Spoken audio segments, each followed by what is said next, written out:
ndani na mtoto wao, wanasema tutakuulia huko ndani. Kwa hiyo tunaomba utoke haraka.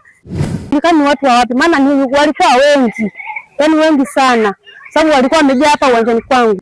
Kama mtoka tusikuue huko ndani, inabidi sisi tulivyotoka hapo, nikaambia jamani, naombeni basi msaada, mnisaidie kutoa vitu.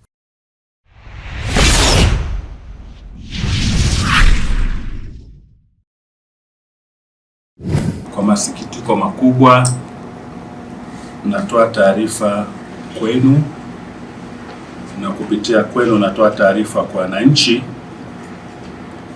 Leo tarehe 6 mwezi wa 5 mwaka 2026 majira ya saa 10 alfajiri katika eneo la Vikawe shule au kwa jina lingine wanapaita Lupaso, kata ya Vikawe, wilaya ya Kibaha, yametokea mauaji.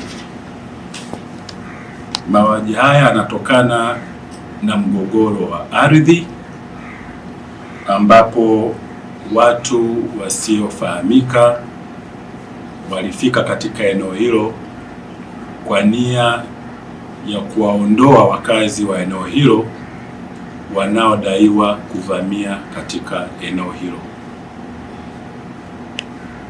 Madhara yaliyotokea, watu wawili walifariki katika eneo hilo na 14 wamepata majeraha, ni majeruhi, na hivi tunavyoongea wanaendelea kupata huduma kwenye hospitali yetu ya Tumbi.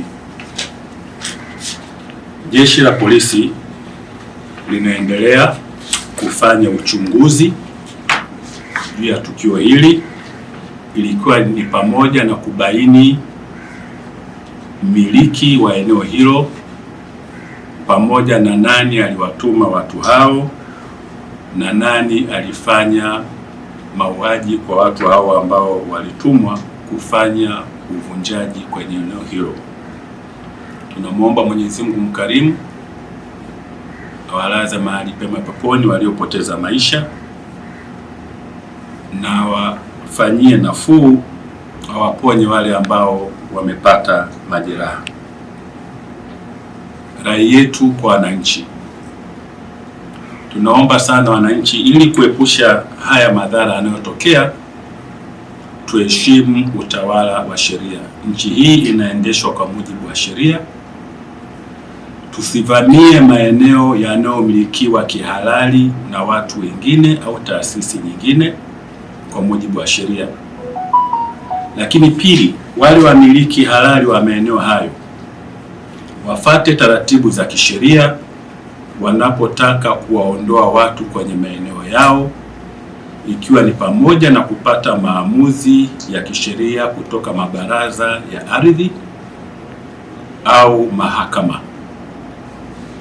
Na endapo wanapata maamuzi au tuzo zinazowapa uhalali wa kufanya hivyo, wakati wa kutekeleza tuzo hizo washirikiane, wavihusishe vyombo vya dola kama jeshi letu la polisi, ili kuweza kuepuka madhara yanayoweza kutokana na utekelezaji wa tuzo hizo.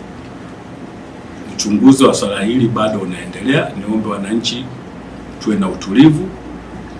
Jeshi letu la polisi linafuatilia, tutashughulikia swala hili kwa mujibu wa sheria za nchi yetu, na wale wote ambao wataonekana watabainika kuwa wamekiuka sheria, basi sheria itafuata mkondo wake.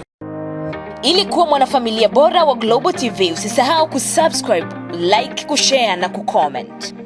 Baada ya kusubscribe, bonyeza alama ya kengele ili kupata taarifa kwa kila video inayopanda Global TV Online.